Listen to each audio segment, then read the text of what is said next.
I was pepper sprayed. I was beaten. Pointed it at me.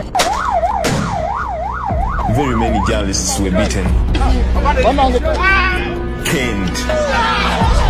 We shall beat you for your own sake. They're going to be beaten and many will probably be killed. Just live bullets flying. None of us was sure we were going to survive. I strongly believe it was a target. I strongly believe it was a target. I strongly believe it was a target.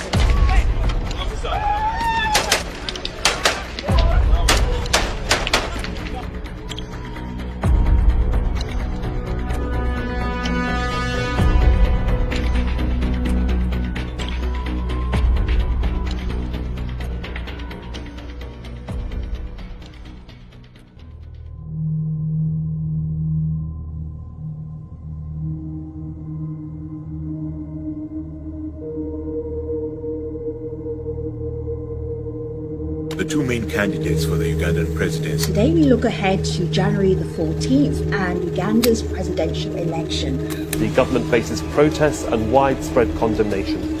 The new face of Uganda's opposition.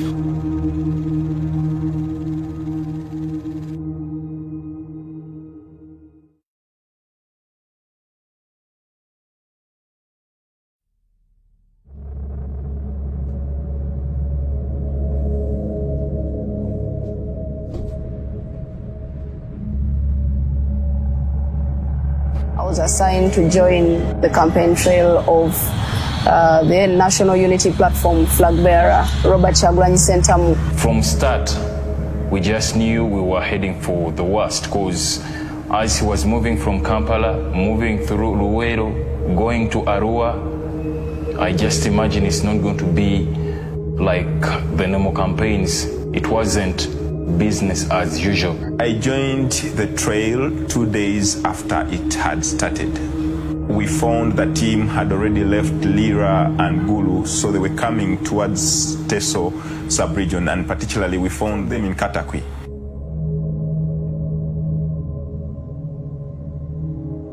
The first thing that welcomed me and my camera person was a canister, a tear gas canister, thrown right at our car that we were just leaving. It's a public car, and the tear gas canister landed right there, and we had to scamper for our own safety.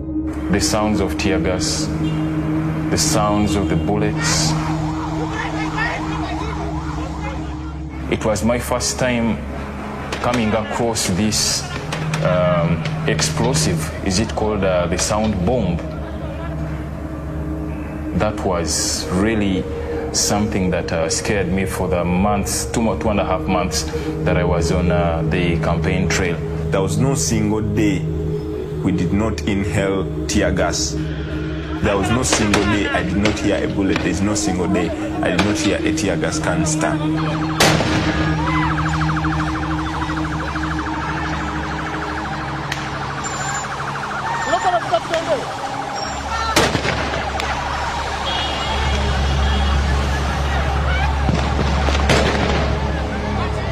After a couple of days, we came to Luka, and that's one of the days that still stuck in my mind.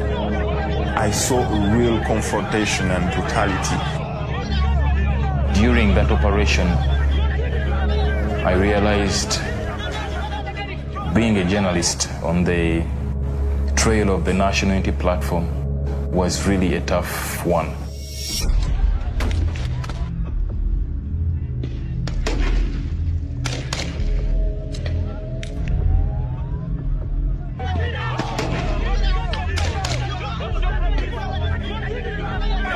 I mean, yes, they wanted to arrest the politician, who is Bobi Wine, and so they did. For you to have a camera just pointed at a police officer was a big crime on that day. The journalists who were holding cameras were directly attacked. That day, that's when Kasiri, our colleague Kasiri, was first hurt. You know, he was moving on top of one of the vehicles there, and the field force guy grabbed him, pulled him down, and used the pepper spray into his eyes.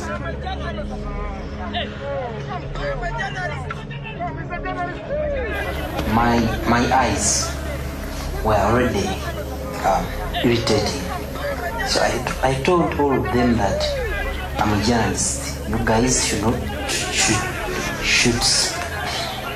should stop irritating me. I'm a journalist. So one of them was like, no, you should calm down, this and that, you should calm down, you should not cover this.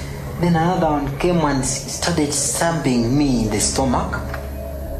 At that time I was holding myself on a vehicle with this hand while this one was holding my phone.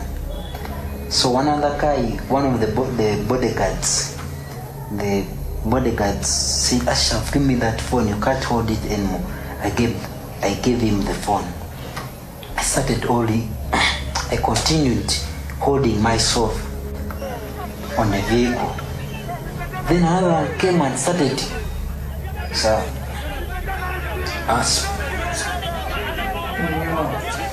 opening my mouth by force.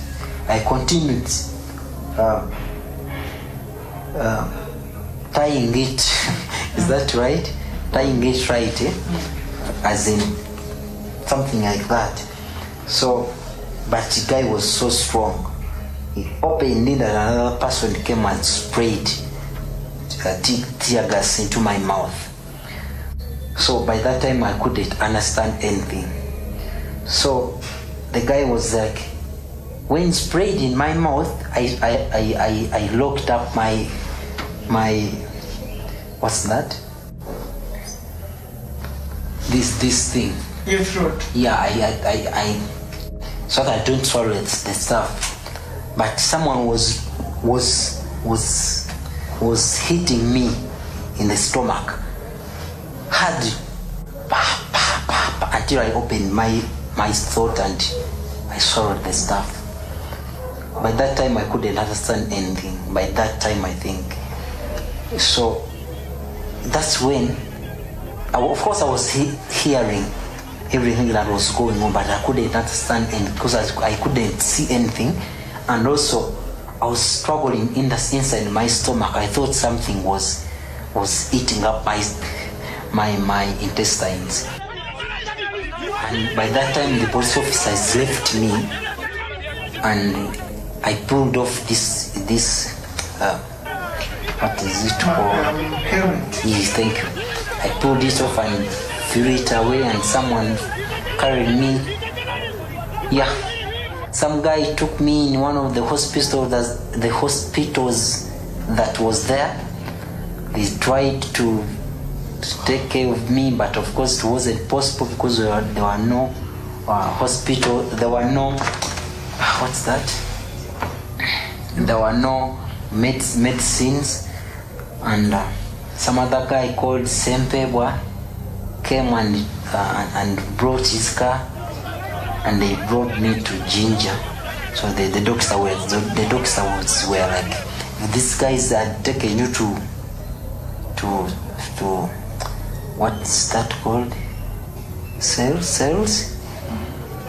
If these guys had arrested you after doing all this to you and taken you to the cells, you wouldn't have survived from there.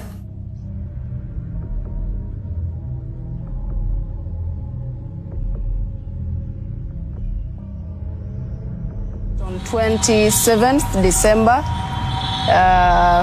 2020, Kyagulanyi had just finished church from Kitovu Cathedral. We were going to Gomba district.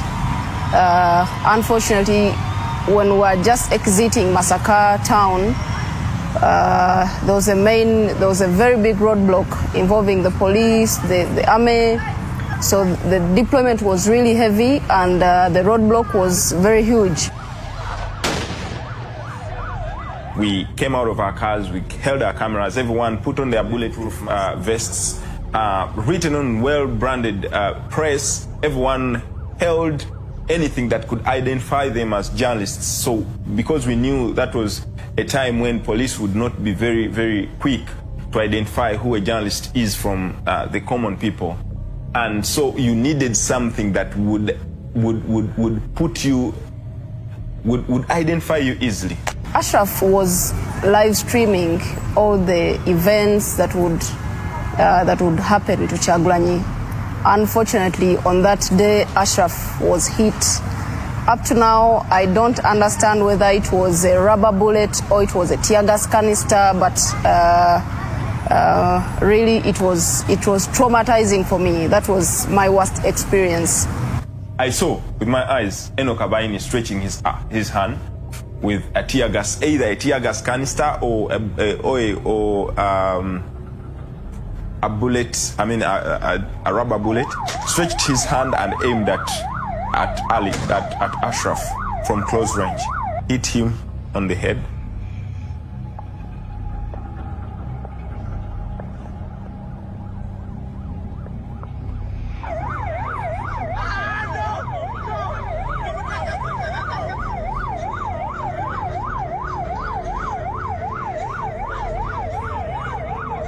Ashraf was bleeding seriously. Everybody was crying. They thought he had died. But when they brought Ashraf near us, they were crying because we needed to take him to the hospital. Majority of our colleagues didn't know the main hospital, so I told them, guys, don't cry. Ashraf is still alive. They carried Ashraf. As they were coming, tear gas intensified. They tried to put him into a police car that was waiting by. Police refused to drive the car to take him to hospital. They tried to put him into another car. I don't know whether it was a private car or what. They refused to drive it away. So the only option they had was to bring him to the car that we were using. That was the NTV car. We rushed to Masaka District Hospital. Actually, it's a referral hospital. We took Ashraf to hospital, but along the way, he was just bleeding. You could see someone losing life in a blink of an eye, and that was, I don't know what was giving me the courage, but deep down I believed Ashraf is going to make it. God was great. We reached Masaka Hospital. The medical attendants gave us attention because we had a branded car, so they knew we were just saving lives. We were not into the political chaos and all that. They attended to Ashraf, and later Bobi Wine had to suspend his campaigns to attend to Ashraf because Ashraf was just at the top of his car. So it means had the target missed Ashraf, possibly it could have been Honorable Kyagulanyi. So I'm very happy that God gave Ashraf a second chance. There is this regional police commander from Abaine, Enoch Abaine. He was just a few meters from me. So he pointed that launcher, the tear gas launcher. I thought the guy was joking, by the way. I thought the guy was joking. He pointed it at me, shouting collateral damage. I mean, I thought, we've been through these things, and why would he shoot me? I've done nothing wrong. I don't know what had just gone into the guy's head. And direct, he shot at me here, upper thigh. By the way, I still have the scar. I still have that scar. And all of a sudden, the guy wanted to shoot the second time. So his colleagues, I remember Mochivi from the Field Force Unit. There is another guy from the Special Forces Command, SFC, and the counterterrorism officers tried to restrain the guy, but he couldn't listen. He fired again. Luckily, I had moved and it exploded somewhere. And, I'm just so lucky to be standing here and talking to you people. Had the canister exploded on my leg, maybe it would have been a different story. Maybe I would be on crutches, maybe I would be in a wheelchair, or maybe I would be some good meters into the ground. When we went back to Masaka to report Ali Mivle's case, the police officers refused to enter his case because it was involving their senior, and that was the RPC. So it is very disappointing. The second traumatizing experience was in Kalangala on 30th December. A military officer intentionally threw a tear gas canister I remember Abubakar of the Daily Monitor was down taking pictures. He was squatting, and I was just near him. Other colleagues were behind us. I was taking a video with my phone. So the man threw a canister just in front of Abubakar. It was luck that he saw it. We all saw it because we knew we were expectant. So he threw it just in front of him, a tear gas canister, and we all had to scatter. But remember, we couldn't run very far because where we were supposed to run to, again, there were just bullets pushing away the people, dispersing the supporters of Kyagulanyi. Bobi Wine on that day, I remember, also was picked and put onto a plane and flown back to Kampala. But during the arrest of Bobi Wine and his supporters, journalists were also arrested. The first journalist that was arrested is called Richard Kalema. Richard Kalema is attached with Ghetto and does things with the other media houses. So he was picked and he was asked why he was doing having a live stream.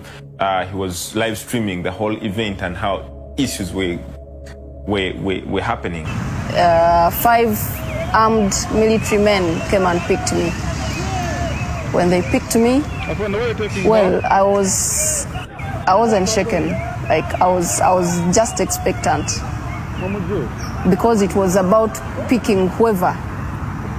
Like I earlier said, everybody was a target on that campaign trail. So they came and picked me. My colleagues shouted, she's a journalist, she's a journalist. The Kyagulanyi supporters shouted, release Nakamya, she's innocent. They took me where Kalema was. As they were questioning me, they were questioning why I had posted on my social media that Honorable Kyagulanyi had been arrested. I insisted and I made it strongly clear that Kyagulanyi was a suspect at that time, was in their hands. So they said, why do you make our work so hard? You make a lot of social media updates. Why do you make our work so hard? I asked them, what crime have I committed? They said, you're making our work so hard. You're inciting violence. Can you identify yourself? At that time, I had my phone with me. So when they said, identify yourself, I called my colleague to pick my identity card from the car. In the meantime, I had to post on my social media quickly that I'm not safe, I've been arrested. But then I was wondering, I think they were just buying time, because how do you ask for someone's identity, yet you're trailing their social media platforms? In about 10 minutes, they came for another colleague of ours, Derek Wandera. So they came, picked me, they asked me, are you live streaming? No. What are you doing with your phone? I said, no, this is my phone, just making calls, supposed to be making calls and all that. So the officer took me, told me to sit down. And I came to learn that he had known me, because when I reached there, he asked me, are you Derek Wandera? I said, yes. Are you from Daily Monitor? I said, yes. He told me, give me your ID. I gave him my ID. When he read my ID, he said, exactly, you're the person I've been looking for. And at that point, that's when I got my my charge sheet. He told me, you have been profiling officers who are doing their duty. You've been writing bad stories about them. You've been putting them in the limelight, which has endangered their livelihoods, their lives, and the lives of the family, because they are doing their job. And he asked me, why do you keep doing that? I said, but I'm trained to write about anyone and anything that I find is newsworthy. He told me that's not it. So he was holding my phone. He went and picked another freelance journalist whom he said was doing live streaming. So he came, and he gave me my phone and he told me, now you might even be profiling me, you might even be recording me. From here, this is what you're going to write in your next issue. Can you break your phone and give me your memory card? I told him I can't break my own phone. He told me you're going to break your phone. And I saw him reaching out for his gun. I said, now what's wrong with this guy? So I felt for me to have peace, I broke my own phone. And I didn't have a memory card in it. I told him I don't have a memory card. I was using the phone memory to record whatever I was recording and whatever I was doing. So I was together with 3 others, taken onto a waiting police patrol and driven to Kalangala police station.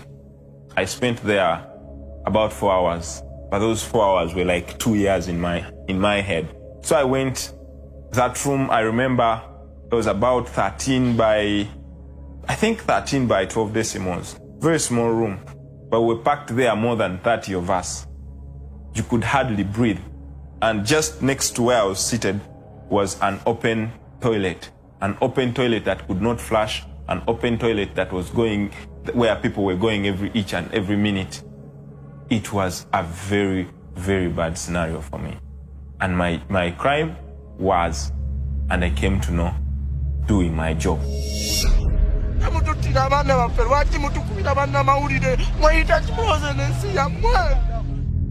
It is the media targeting security. The media would like to portray security as being brutal, as being against the government itself. I think this is very unfortunate and we must put it clear. Our press rights were violated, our human rights were violated, but like I said, these campaigns were just between life and death. We are trying to protect your lives. We are telling you there's a danger there. For you insisting you must go where there's a danger. Yes, we shall beat you for your own sake. To help you understand that you don't go there. Yes, we shall use reasonable force to ensure that you don't go where there's a risk. It is very unfortunate that up to now, there is no justice, there is no accountability. Actually, you are saying, is the police apologizing for mishandling journalists? My answer is, I'm very sorry, excuse me, we shall not apologize. But we shall continue helping you not to go where danger is. There's generally regulatory overreach by different institutions, and if we do not come to address those issues, we are going to see a degeneration of rights. We are going to see people like the IGP get away with statements that, will beat the media, will beat journalists for your own good, and then he'll laugh about it and journalists will record it and, move on. He needs to come to account, because if the IGP is telling his people, beat these journalists, then they're going to be beaten and many will probably be killed, because that's a clear indication of an order from above. There is a very big gap between the journalists that are normally beaten in the field and their employers, the boardrooms. So this gap between the newsrooms and the boardroom is making the situation even worse. For instance, it's only journalists that speak out for and on behalf of themselves. And the mere fact that there is no critical voice from the owners, no critical voice from the assigning entities, the editors, no critical voice from the managers, and that there are no strong institutions, organizations within those frameworks to take on the bull by its horns.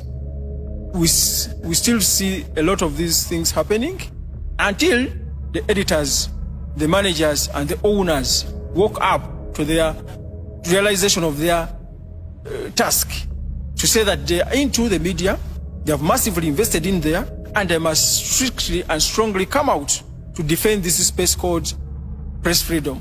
As investigators, I think by now we should be seeing a story of who are these, what's the history of these individual police officers or army officers who are torturing and beating up journalists.